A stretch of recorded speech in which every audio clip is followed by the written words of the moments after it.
Hey, hey, hey! You guys, I am so sorry about the last video in Sovereign Citizen 101 Part 2. I was tired when I made that, but I didn't realize I was that bad. Whoa, there's the sun. So hopefully I have a little bit more tone and inflection here because this is informative. It's freaking weird. It's 100% incorrect. You guys watch Sovereign Citizens and you want to know where this BS comes from. So anyway, I'm sorry. I'll try to be a little more enthusiastic. I'm standing up. I might use the elevator. Well, maybe not, because I don't want to go to the lower floor. But let's just jump right into it. Big Dummy's back here. I've got Big Dummy. I've got Carl's back. I don't remember where we left off last time. I think it was somewhere. It's kind of. He was in the Bill of Rights. I think he was bouncing around. I don't think he was actually doing them in order. Well, let's just start off with Big Dummy. Let me make sure I don't hit the mute button like I did the first 2 or 3 times I tried to record this. And go. What it do, peoples? What it do, What it peoples, do? What it man? do? Shoot. Standing outside, sitting in my car now, man. I just left, man. It's crazy how much time they giving me to research on this case, man. I found out all type of stuff about this old marijuana thing. First off, marijuana ain't even a word. It's a misspelled Mexican word. That's a word. But forget all that. The merits of the case. Nah, don't worry about all that. I just want to actually talk about how these motherfuckers, sorry about that, how these people treat you when you go pro se. Oh man, when I had a lawyer, and I never really had a lawyer, it's just, they appointed me one and I had to de-appoint that lawyer. Be And a point. I don't know, man, when I had the lawyer, man, I could go in there, ask them anything, and they were so helpful and stuff, and I was using that against them, you know what I mean? But now it's like, because they see that I'm going in pro se, you know what I mean? No help whatsoever. So I go in there and Whoa. For the sake of grammar school, he said deal point. Then he said ask with an S. So proud of you, Mr. Christopher. I was like, and this is really slightly different from just regular traffic court, just because it's a marijuana case. So it's like possession of marijuana under 2 ounces, or however they go. It's under Wanna two Honda. something. I think it's ounces. But anyway, and the only reason I'm saying I'm thinking, because I haven't been properly notified. I was in jail. I Thinking can be dangerous to some people. tried to tell, yeah, they took me to jail over this shit. But when I was in jail, I tried to, you know, tell them like this is an address where the defendant can receive mail. But they was going with some shit like a crib I ain't stayed in 8 years or whatever. But it's because of their record, so they got to maintain that. So it is what it is. But anyways, I haven't been properly notified. And so like the judge was out today. He just said he hasn't changed his address in 8 years. He hasn't updated with the state, and then he kind of makes a side comment about not being properly notified. Well, how are we going to notify you?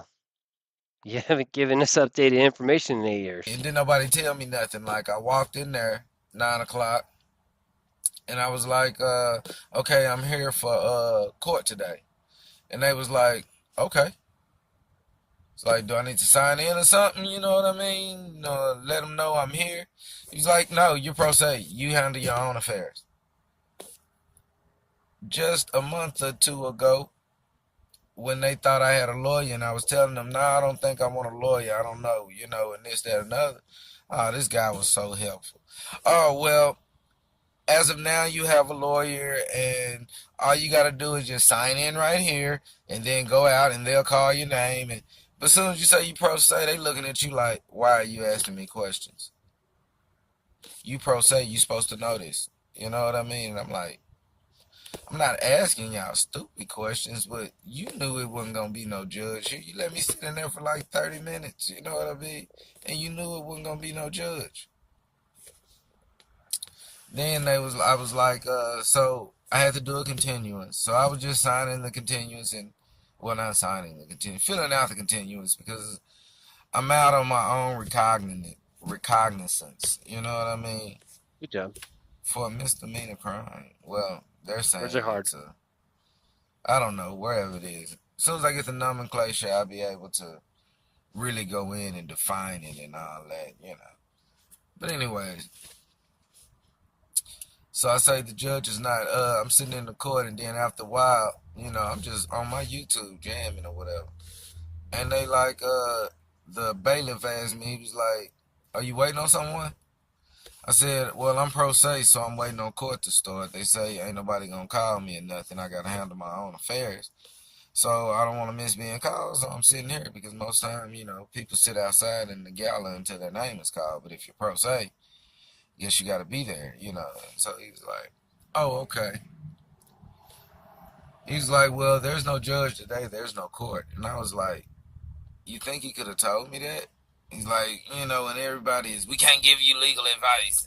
And so I filled out the piece of paper, whatever, for the continuance, and I gave it to her, and she was like, "This needs the DA signature on it." I said, "It needs a DA signature." Okay. Go give it to the DA. And she was like, no, you got to go give it to the DA. So as I'm walking out, it was a lawyer coming in. I was like, hey, could you tell, shoot me to where the DA's office is at? She was like, no, you can't go talk to the DA. And I was like, no, I'm pro se. I'm the attorney. I just need to know where the DA's office is at. And she was like, oh, you're pro se? I don't think I can give you any help. I was like, I'm just trying to figure out where the fuck is the DA's office? You know what I mean? Anyway, I had a feeling where it was, so I just walked on out. You know what I mean? And boom, it was where I thought it was at because I walked right by it when I was sitting in court. So went in there. The DA is this pretty black lady, and by all accounts, she looks friendly or whatever. And I was like, "Oh, I need you to sign this or whatever." And when she grabbed it, what I did was under defendant, I signed it in all caps. I mean, I wrote it in all caps, and I did one of my signatures. You know what I mean? But I hit it with the UCC 1-308. Under attorney, I put my name in upper and lowercase and signed that. Really didn't need to put the UCC 1-308 because I'm my own attorney, you know. So I was doing that for the defendant, I guess. You know what I mean? This is a crazy game, man. These boys, like, yo, it's like you damn near invisible. You gotta walk in here, but you know what? Get tight on my shit. Kind of got three ways I'm trying to come at them. Uh, Let me guess. Guilty, not guilty. Oh, excuse me. Guilty, no contest, or I'm just gonna bail, show up in 2 years after I get a bench warrant, just like I did last time. Sit in jail for a couple days till I get enough time for time served, then take a plea deal. I'm gonna try to hit them from both ends because the case is weak on both sides. You know, of course they lack, you know, they have no standing because they can't even produce the cop, and they keep doing this. You know what I mean? Because I got stopped in the city of Irving, and the cop works for the city of Irving. This is Dallas County. This nigga ain't gonna miss work to come here. You know what I mean? But I guess they trying to compel him. Who knows? You know what I mean? But I kind of get the gist of it, you know. So uh, I'm really not expending too much energy, but you know, I'm learning a lot, and I'm learning a lot. So you know, this is me, Facebook. You know, again, I don't know none of this shit. I don't know no legalese or whatever. I'm just standing on, hey man, it's something wrong with this here, and I'm just gonna hit them from any way I can. Shit, bring up any little old thing that I can find any defect on the merits of the case. Shit. First off, you know, Did he say the merits of the case didn't matter at the very beginning? Pretty sure. Pretty sure he said that. shit. You know what I mean? Like the delegation of authority order. Like, what federal court gave you permission to do this? Because I know they're not gonna really 10th Amendment. You think Carl's about to go through that at the end of this video? try because you lack standing because there's no injured party. Yet you want to call this a crime? Like, this shit's crazy to me, man. It's crazy that I gotta even go through it, But just gonna keep just rocking, man. Just gonna keep rocking, doing my thing, man, and standing as a man who ain't injured no other man. And as long as another man, I mean, if you define what a crime is, you define what a crime is. Violations have no real standing in law unless you accept. And I just really don't want to accept no contracts or nothing like that. But, I know a little bit with the legalese and I know a little bit with these other things. But I'm trying to do it another way. Like, and I know they say the paperwork and all this, but I'm just trying to see, like, there got to be a way that I can stand as a man, like, without having to do all that shit. I didn't have to do all that shit to get in this hot water. You know what I mean? So why I gotta do all this shit to get out of it? I should just be able to stand and face my accuser. But that's another conflict because I do think I need to make Witness. these. And then that's another thing with motion. Why do I need the Witness. motion of court? Like, why don't I just demand, hey, dude, you don't got no person that I've injured. Like, let's dismiss this case. I demand. This is a procedure and a decorum. Motions. You would know this. For the same reason that you don't know everything else is that most judges are going to say, hey, if you're going to be pro se, we're going to treat you like you're a lawyer. We expect you to know whatever you need to know to continue pro se. That you do it in the interest of justice. Plus, he's calling himself pro se, which is a mistake in the first place because we know how the sovereign citizens like to go sui juris and propria persona or whatever, however it's pronounced. Well, I got to motion the court so they can deny to move. You know what I mean? Like, Move to not I move. don't know, man. Like I said, I don't know all this shit, man. I'm just a hood dude that just caught wind of some shit, and I'm just trying my luck at this and trying my luck at that.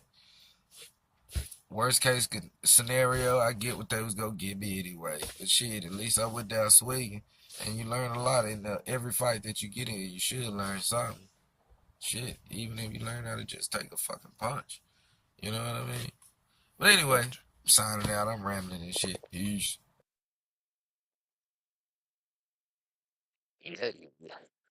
Through watching through some of Christopher's videos, he actually seems like he's a pretty good dude. The reason I call him Big Dummy is because he's a big dummy when it comes to this stuff, right? Just like any other sovereign citizen ever. He's taken some bad advice. He's misread some material. Something that's also funny about Christopher is he has almost the same playlist that I play in the second half of this from the same guy, and I forgot what he nicknamed him. But when you get misled by the wrong people, it's not gonna work out well for you. So let's continue with our keynote speaker for this part of the series of misinterpreting the Constitution. I think we left off somewhere around Amendment 9-ish. I gotta go get my little dude some milk and then I'll scurry back. But I'm not gonna miss anything. You guys will actually be better off without me for a few minutes. Oh no. Has no authority to add on to the Constitution in such a way that would take away rights previously guaranteed. What seems to be Mr. McCollum's problem? Does he not read the King's English? Excuse me. Simply spoken, he has no authority to pass this 666 bill. The Congress had no authority to pass this Brady bill. They had no authority to pass this crime bill because it clearly infringed on the United States Constitution. I don't care how noble the issue it was. I don't care how learned the people claim to be. They weren't learned enough. Because if they were learned, they would have understood the Ninth Amendment forbids adding on to the Constitution by any laws whatsoever that takes away rights that are previously guaranteed. Excuse me. Now, let's go on. Let's hit the 10th Amendment. The powers not delegated to the United States. What are they talking about here? The powers not delegated to the United States by the Constitution, nor prohibited by it to the states, are reserved to the states respectively or to the people. See, this is a limited contract. This contract is designed to limit government. And when you get into your police powers, you start understanding your police powers. Almost you'll hear this all the time. Well, we have police powers. Broad and sweeping police powers. You look up Black's Law Dictionary of Police Powers. It says, the law of eminent domain of a state or political subdivision to enact laws for the common good and welfare and to curb crime. And in great big black letters it says, within constitutional limitations. See the 10th Amendment. Well, when they're talking about see the 10th Amendment, this is the 10th Amendment they're talking about. Now, do they have powers to take away previous rights guaranteed under the Constitution? The answer is obviously no, they don't. Obviously, the 9th Amendment sets a clear limit on that. What is it these guys don't understand about their Constitution? They pass these Brady bills, they pass these crime bills, they pass these 666 bills to take away your 4th Amendment right, requiring a search warrant. What is it that they don't understand about the locks on the Constitution? Now, do you see how wise our forefathers were? They knew history, and they knew that history repeats itself if people forget. So what they did is they set a standard, very importantly, toward the end of the contract that clearly stipulated exactly what limits would be there, you see. And it clearly stipulated that no power has existed to take away rights that were previously guaranteed. So how, therefore, is this being done? I'll tell you how it's being done, because they wants to. And they're not doing it by law. Now, why are they getting away with it? Because most of the people don't know any better. And if you don't know your rights and you don't timely assert them, laches and curs. Laches being a species of action wherein a party of reasonable intelligence and integrity having a right to take an action as is prescribed by law, and having failed to timely do so, loses all right to proceed. So, by you acquiescing, by not jumping up and saying, hey, hold the line, Chester. You ain't touching that 4th Amendment. You aren't touching that 2nd Amendment. We're not putting up with that stuff. You took an oath of office, we're going to hold you to it. You violate that oath of office, we're going to charge you with capital felony treason under Title 18 United States Code Section 2381. What difference does it make if they're in open rebellion against the United States or if they're breaking down the laws creating a rebellion? Isn't that giving aid and comfort to the enemies of our country? It most certainly is. And it's called sedition. Treason by sedition. Okay? Now we got to start collaring these guys and telling them, hey, what is it you don't understand about the Constitution and your oath of office? We're going to clearly correct that in the short interim. And if you don't want to fix it, we will remove you. And that's our duty and our responsibility. Now, when Benjamin Franklin walked out of all of the hearings to set up this Constitution, a lady reporter walked up to him and asked him, what is it we have now? And he turned to her and told her, we have a republic, if we can keep it. Obviously, the burden is on us to make sure we keep it. So I'm asking you to get a hold of one of these constitutions and let's plan on keeping it. Alright, now let's get into some more of the arguments on the Constitution. Your 5th Amendment. Let's pull up your 5th Amendment. No person shall be held to answer for a capital or otherwise infamous crime unless on the presentment or indictment of a grand jury, except in cases arising in the land or naval forces or in the militia, when in actual service in time of war, or public danger. Nor shall any person be subject to the same offense be twice put in jeopardy. That's the double jeopardy statute. Of life or limb. Nor shall be compelled in any criminal case to be a witness against himself. That's a self-incrimination defense. Nor be deprived of life, liberty, or property without due process of law. That's your equal protection clause. You have an equal right to all of your rights under the law, and you have a right to due process of law. Matter of fact, if they don't give you due process of law, Title 5 United States Code, Section 556D, is clear and specific, and it says if they deny you due process of the law, all jurisdiction ceases automatically.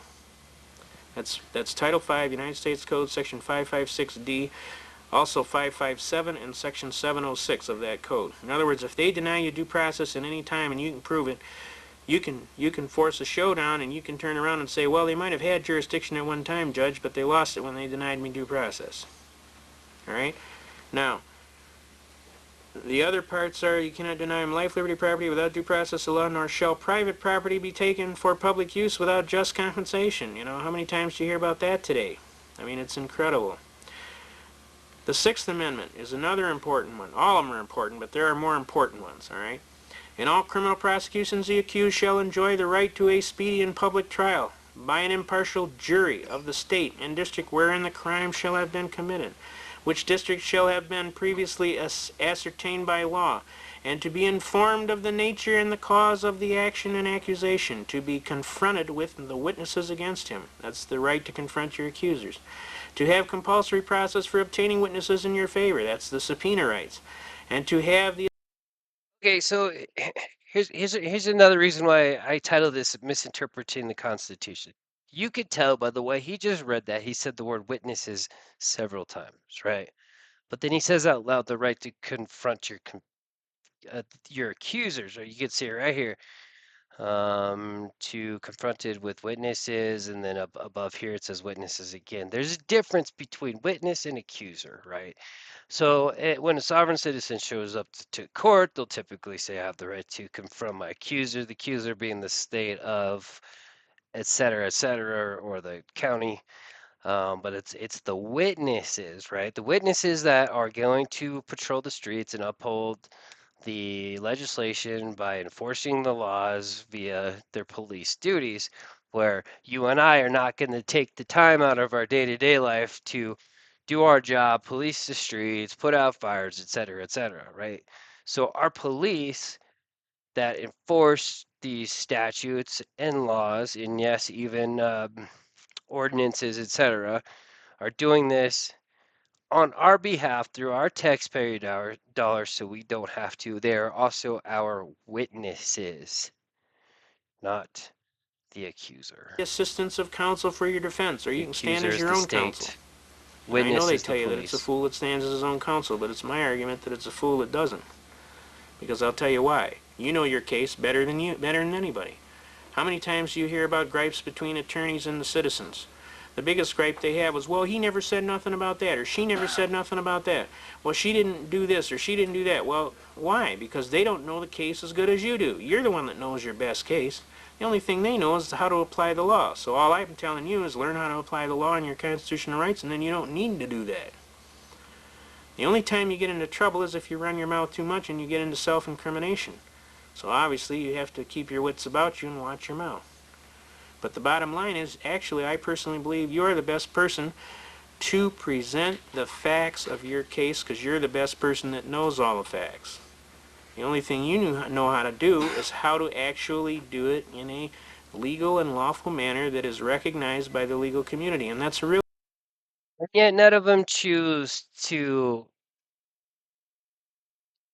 they never choose to go over the facts of the case. They always choose to argue the Constitution and case law. They never choose to defend themselves based on the facts of the case. really not hard to learn. I can teach you, believe me. All right, the Seventh Amendment. In suits of the common law, where the value in controversy shall exceed $20, the right of trial by jury shall be preserved. It's supposed to say shall remain. So that one's actually pretty interesting, and it does have a monetary value on there, $20. We've actually seen many judges. If you guys watch court, like most of the people that I know that watch my channel watch court, we've seen jury trials get denied, but it actually does say $20. So, you know, if you're going to go pro se and you're going to demand a jury trial and the fine's above $20, you, according to this, you are entitled to a jury trial. And no fact tried by a jury shall be otherwise re-examined in any court of the United States, because the jury is the ultimate trier of fact. than according to the rules of the common law. Now, we'll get into that common law argument. There's a lot of heavy arguments around that common law. Basically, I don't want to overwhelm you on the first time out of the chute, because that's not hard to do, okay? Now, the bottom line of this Constitution is it's all in writing. It clearly represents a contract. I'm asking you to learn your contract. I'm asking you to learn the book. Learn your contract. I mean, when you go to some place to do some work on your car, you read the document that comes with it for the warranty, don't you? Why? Because just in case something goes wrong, you want to be able to bring it back, right? Well, I'm asking you to read the warranty on your Constitution so that you can understand the rights that you have under that Constitution. So that if you don't get it right, we can bring it back. Does that make sense to you? All right. Now, it's also important that you understand that this Constitution is a very unique document, and that this Constitution is supposed to be enforced, and I'm going to teach you some things here right now. This is a program, I don't know how it's coming out here. This right here is representation. I know it's kind of hard to see here, but basically what we're talking about here is this comes from the books that tell the judge how, right here and over here, this comes and tells the judge how the Constitution is to be interpreted. This is from the Am Jurisprudence volumes, and this is volume 16.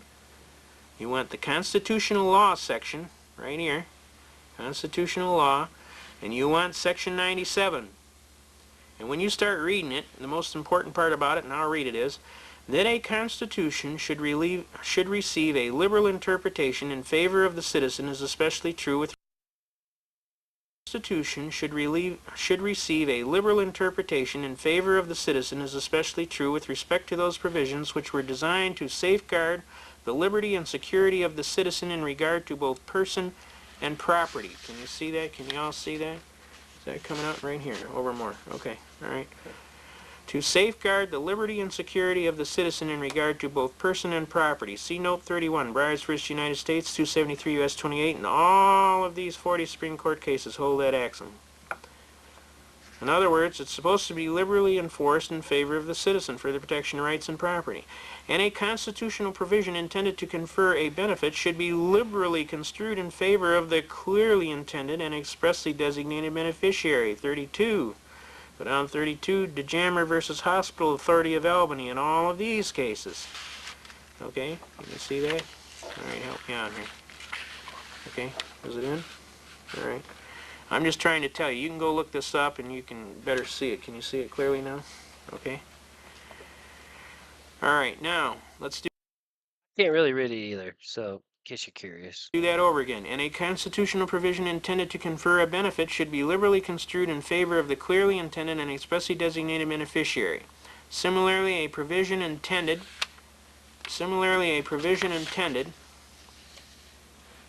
to afford a remedy to those who have just claims should receive a beneficial construction for the purpose of extending the remedy to all who might fairly come within the meaning of the terms. And that's Ryder versus Fitchie of Ohio, a Supreme Court case, okay? Okay, I'll look at Ryder versus Fitchy, but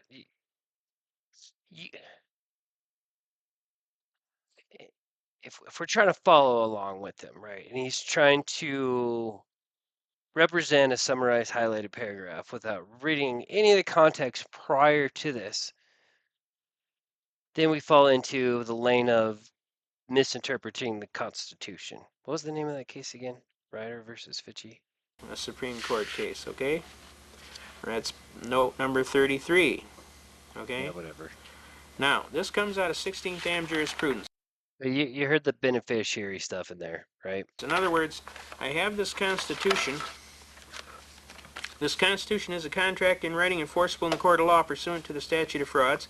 I'm asking for specific performance, Your Honor, in favor of me. I am the beneficiary of the contract. There's also a basic premise in contract law, Basic Contract Law 101 of any first-year law student, that says the contract shall be enforced most favorably in favor of the non-preparer. And that's you. You didn't prepare it.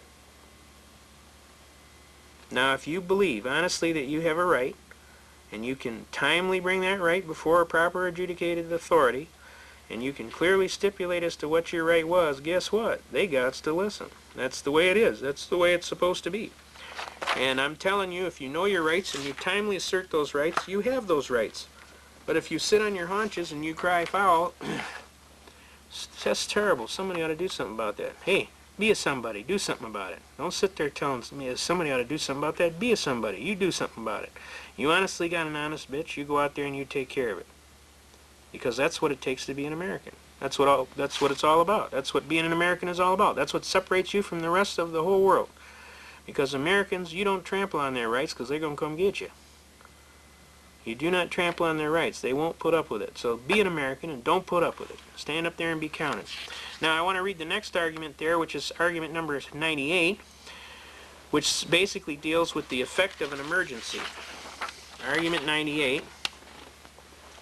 Does everybody see that there? Get it there? Pretty good? All right. Argument 98.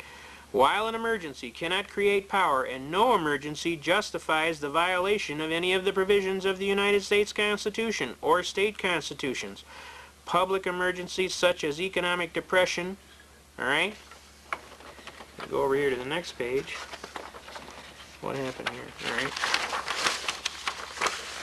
All right, let's go.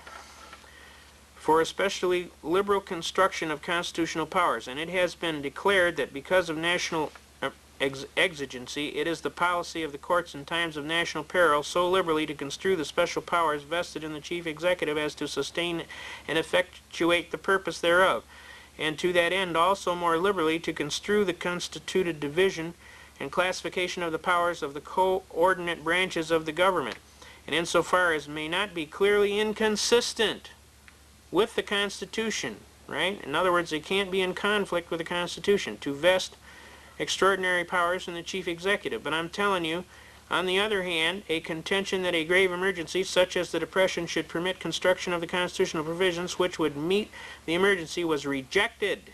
In one case, the court holding that neither the legislature nor any executive or judicial officer may disregard the provisions of the Constitution in cases of an emergency, where the plain and unequivocal terms of the Constitution present to question of construction as to departures in emergencies. So not even an emergency justifies the taking away of constitutional provisions. And I know you've heard differently. I know you've...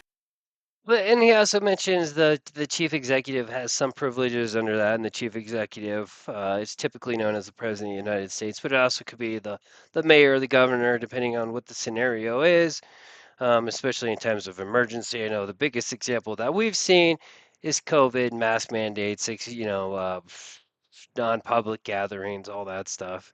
I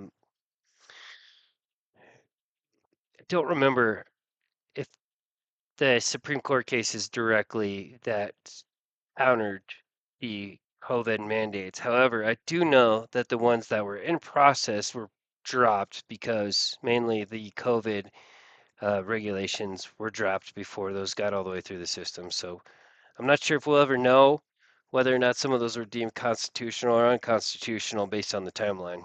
Well, they got an emergency. They just declare an emergency, and then the president issues an executive order. But let me ask you, if it's repugnant to the Constitution of the United States, is it law? No. Who said... And we see it often where a president will try to deem something as an emergency, and then they will sign an executive order. That order will go into place for a period of time until it has a chance to be reviewed, and then inevitably rejected by the Supreme Court. I've got an example off the top of my head, but I don't want to get too far off topic. says so? We do. We're the people. It's our country.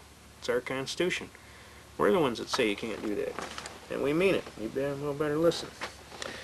All right, now, let's get into the next argument here. Now, I hope I'm not boring you to tears here, but it's kind of important that we cover these basic things so that you can understand.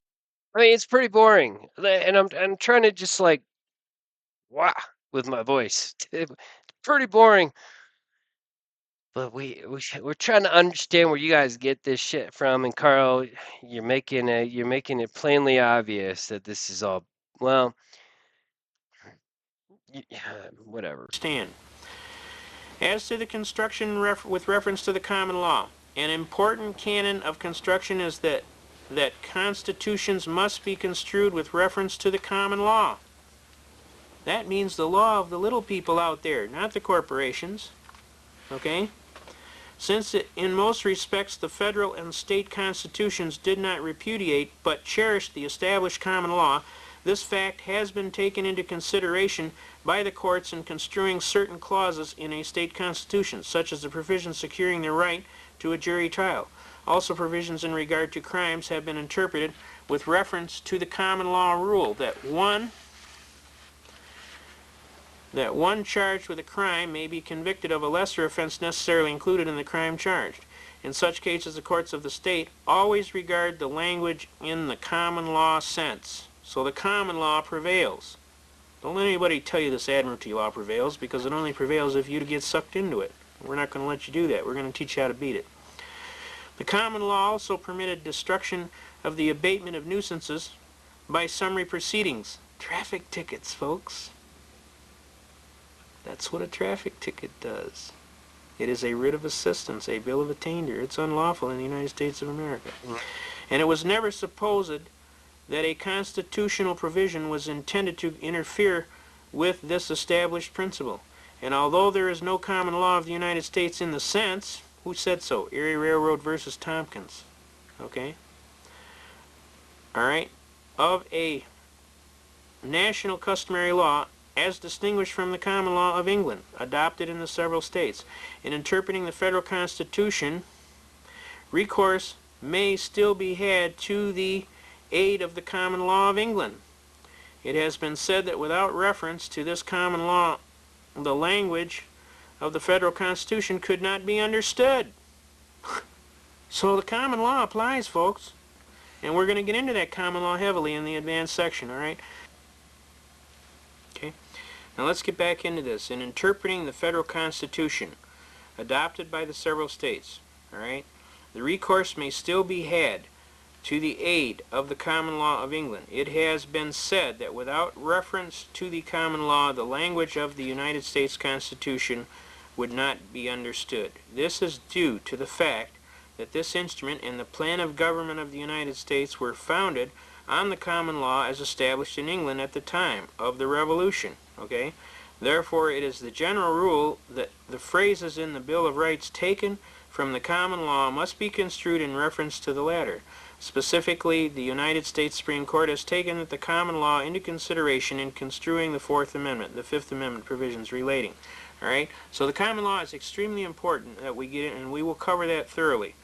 It's important to understand that most of you out there are citizens at the common law. That only those that understand the differences in admiralty and maritime law, those that are corporations, officers of corporations, or officers of government residing in the District of Columbia, the 14th Amendment duality of citizenship, which is talked about in the case of Erie Railroad versus Tompkins, which is a rather heavy argument. And I will cover that thoroughly with you so that you understand where the traps and the differences are. But for right now, I'm trying to demonstrate to you construction and programming so that you can understand that this Constitution right here is the supreme law of the land. It is a contract in writing. It is enforceable in favor of you. In an open court of law, you are the beneficiary. Okay? I want to give you some basic more points on this Am Jurisprudence argument. This is section 114 of the 16th volume of Am Jurisprudence Second. I'm going to give you a couple more of these sites so that you can understand how powerful a document this is. Okay? Let's go to the next section, which is 115, which is her, let's see, which one? 117. 117 is the next serious section. They're all serious. By the way, I highly recommend you go down to the law library, grab that 16 serious.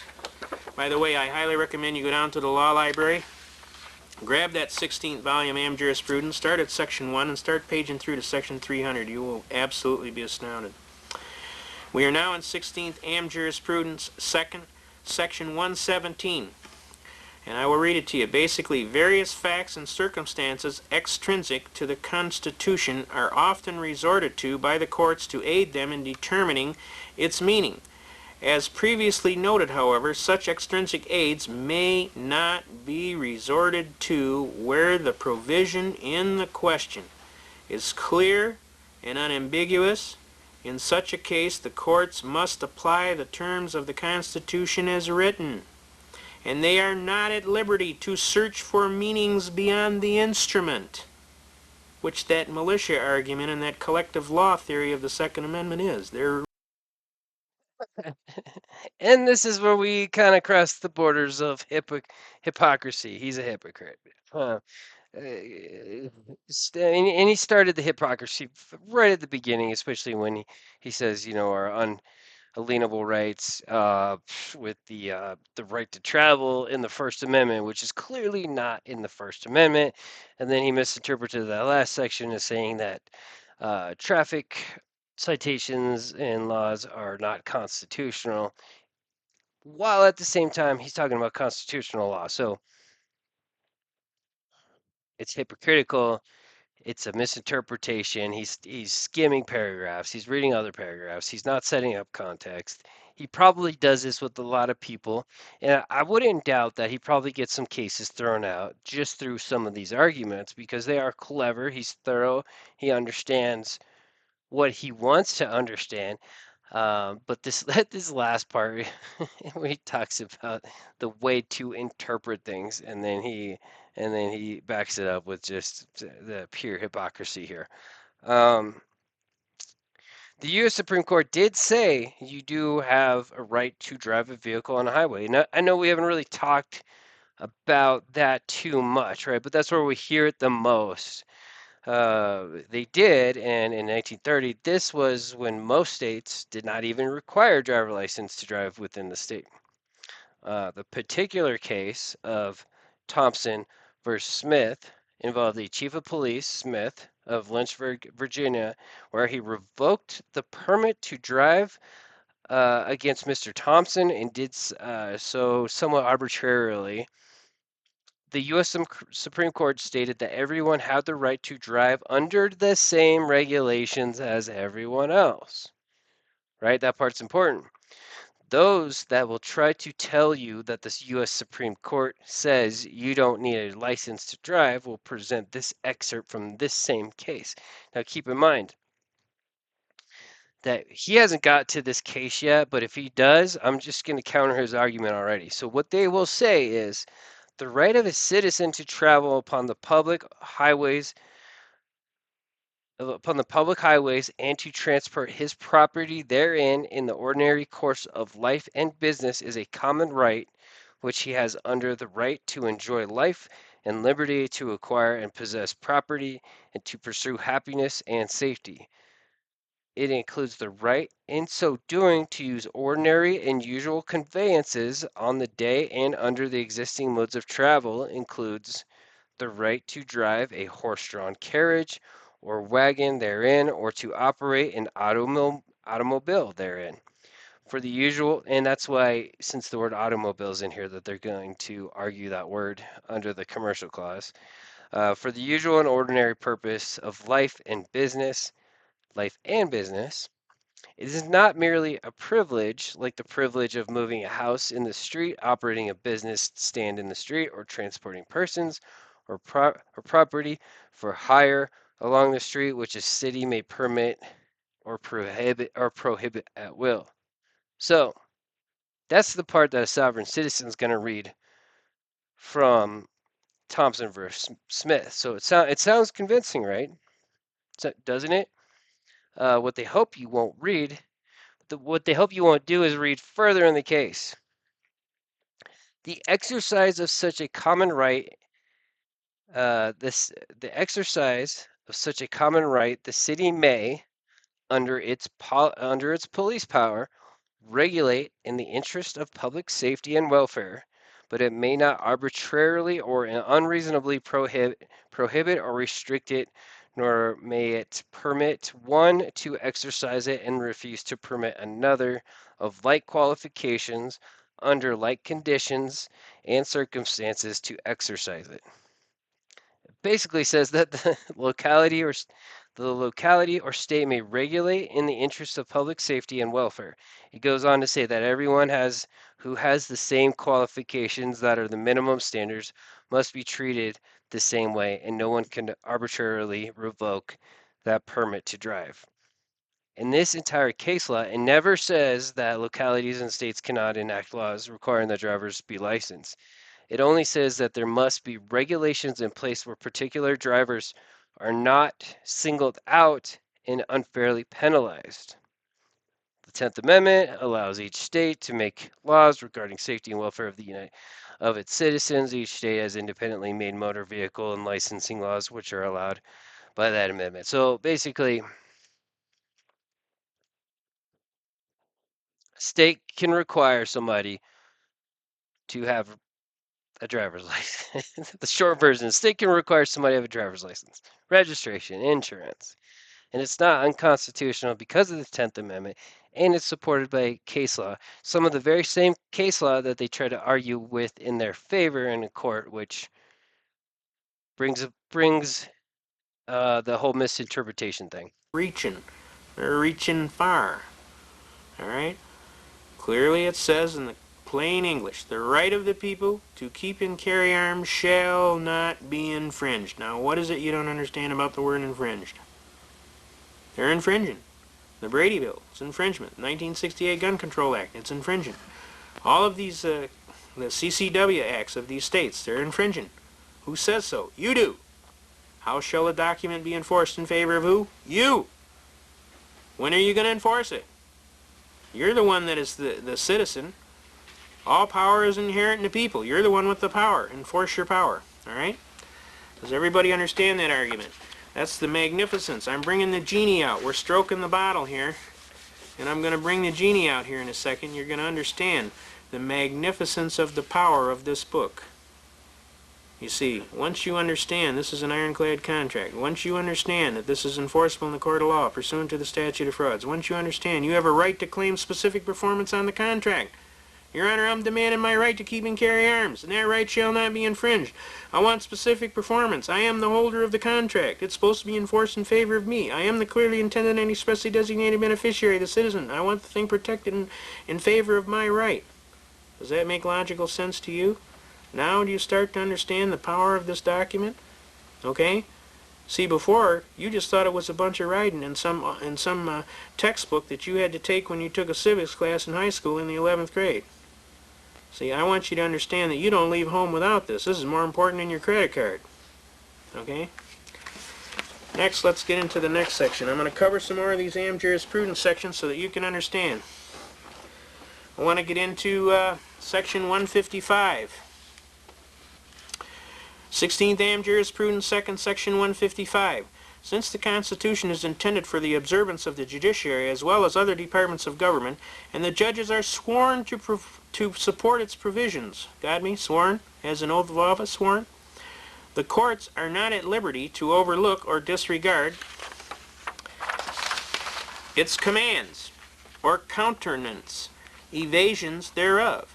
It is their duty in authorized proceedings to give full effect to the existing Constitution, and to obey all constitutional provisions, irrespective of their opinion as to the wisdom or the desirability of such provisions, and irrespective of the consequences. Thus it is said that the courts should be and are alert to enforce the provisions of the United States Constitution and guard against their infringement by legislative fiat or otherwise. In accordance with these basic principles, the rule is fixed that the duty in the proper case to declare a law unconstitutional cannot be declined and must be performed in accordance with the deliberate judgment of the tribunal before which the validity of the enactment is directly drawn into question. If the Constitution prescribes one rule and the statute another, and a different rule, it is the duty of the courts to declare that the Constitution and not the statute governs in cases before them for judgment. Does everybody understand that? They're telling the judge, you got to rule in favor of the Constitution. And if you know your Constitution, whose favor are they going to rule in? Yours. But you have to have enough hair on your tail feather to walk in there and say, hey, I'm an American, and I have a constitutional right. That right shall not be infringed, and you're infringing. And I'm asking you not to do that, because it's not nice. And I'm asking the judge to do his duty under his sworn oath of office and uphold the United States Constitution as he swore he would under Article 11, Paragraph 1 in this state, which says that he shall swear to protect and defend the Constitution from all enemies, foreign and domestic, and he will perform his duties to the best of his ability, so help him God. Now, let's get closer to so help him God. Now, let's get into another one of these. We got a load of them, folks, so let's bear with me here. 16th Am Jurisprudence, 2nd, Section 177. Declaratory judgments. Declaratory judgment actions have often been utilized to test the constitutionality of a statute and government practices. The Uniform Declaratory Judgments Act. Okay, everybody, just take a stretch break. It's getting a little dry, but they love their judge. The oaths of office. They love those oaths. Keep in mind, there's an out for the judges there. It says it's to the best of their ability, and well, if they're going to interpret it a different way than you are, then you can't disagree with their oath of office. Act makes specific provisions of the determination of construction or validity of statutes and municipal ordinance by declaratory judgment, and is considered to furnish a particularly appropriate method for the determination of controversies relative to the construction and validity of the statutes and of ordinances. The Federal Declaratory Judgment Act, although it does not mention declarations as to the construction or validity of the statutes, has been invoked frequently as a means of assaying the constitutionality of congressional legislation. A plaintiff can have a declaratory judgment action on the constitutionality of either the federal or state statute by a single federal judge, so long as he does not ask to have the operation of the statute enjoined. You can't enjoin a constitutional right. A court may grant declaratory relief unless there is a case of controversy before the court. That is, the dispute must consist of specific adverse claims based upon present rather than future or speculative facts on which to base the adjudication. All right? Now, I'm trying to tell you folks here, you have a right to demand a declaratory judgment, which we are going to do in several of our cases here. And they got to declare. Is it constitutional or isn't it constitutional? If it's constitutional, it has to be judged in favor of who? You, the citizen. Why? Because you're the beneficiary. It's supposed to be enforced in favor of you, the beneficiary, the citizen, for the protection of rights and property. See Briars v. United States, 273 U.S. 28. And the 40 Supreme Court cases that support that mandate. Okay?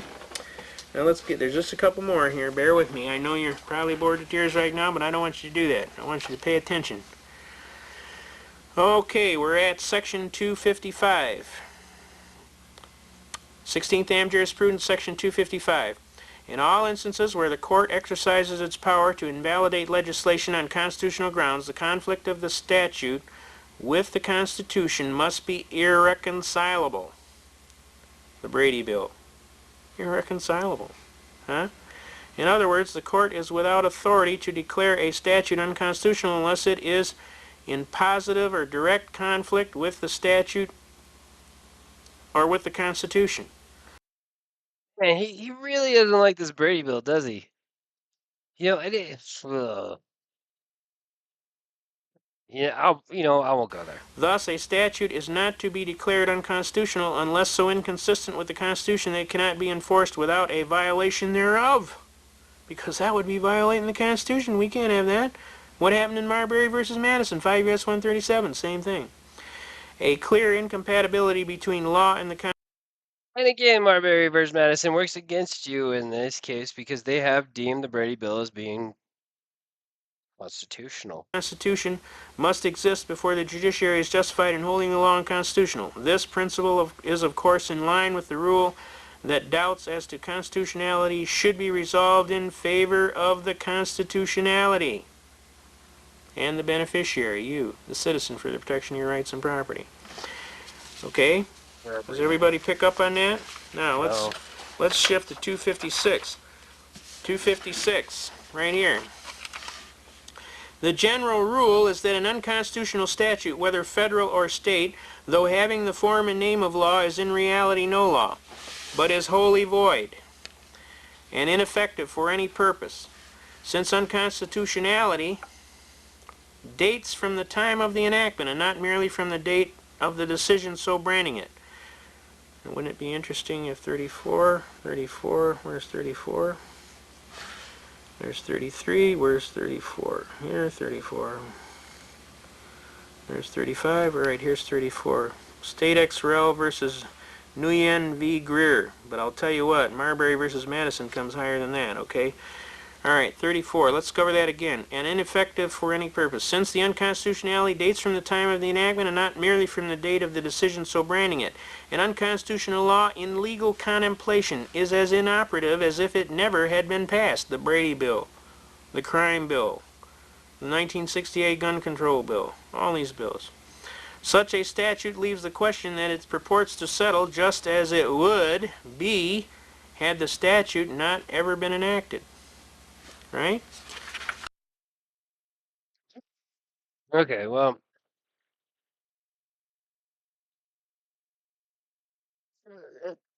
clearly I'm not an expert on the Constitution. I have to look up some of these as we go along, but I can tell you that you hear a lot of this in court from sovereign citizens, and then you also hear that shut down by a judge, right? And it's mainly because of a misinterpretation. Now there are some times where there are correct interpretations, but more often than not, what you hear is paraphrasing from a defendant. They're trying to win based on legal arguments when they should be arguing the merits of their case. Eric Martin is a great example. If anybody saw Eric Martin's last case, he spent his entire time trying to argue constitutionality and case law. He ended up winning his case because of the merits of his freaking case, right? So, I don't know. I don't know. I mean, clearly this guy's so hung up on some things, right?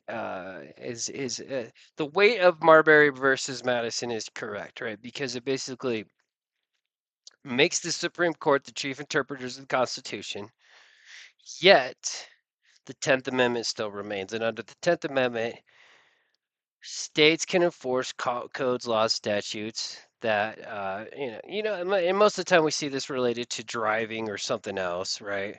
And people try to say these are unconstitutional because of traveling or because of some of them try to argue as cases of freedom of religion, etc. But it all ends up as a guilty verdict, or maybe they just get so annoyed with the